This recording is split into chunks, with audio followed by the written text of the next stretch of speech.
Hello বন্ধুরা, মৌসুমি কিচেনে আজকে একটা নতুন রেসিপি আপনাদের সাথে শেয়ার করছি। সেই রেসিপিটার নাম হচ্ছে তিল বাটা। তিল বাটা করতে কী কী লাগছে সেটা আপনাদের সাথে দেখিয়ে দিচ্ছি। লাগছে তিল, লঙ্কা, রসুন আর লবণ, আর লাগছে সাদা তেল। এই উপকরণ দিয়েই হবে তিল বাটা। কড়াইটা গরম হয়ে গেছে, এখন তেল দিয়ে দিচ্ছে।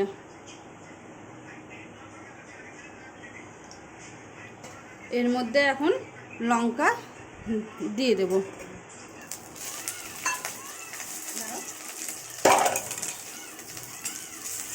লঙ্কাটা একটু ভাজা হবে, তারপর তিলটা দিয়ে দেব।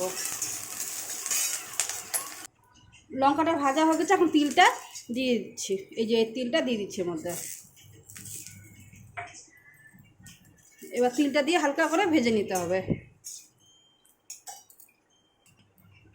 এই যে এখন লবণটা আমি এর মধ্যে দিয়ে দিচ্ছি।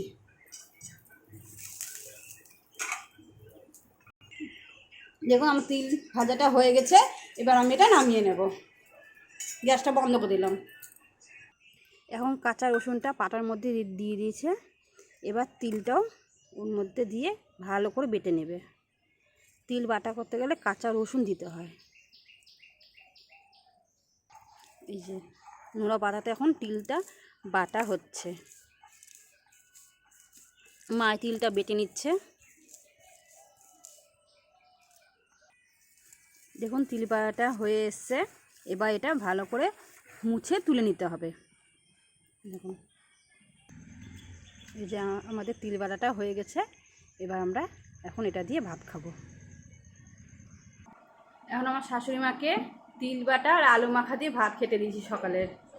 শাশুড়ি মা খেয়ে দেখুন তিল বাটা কেমন হয়েছে, নিজেই বলবে কেমন হয়েছে।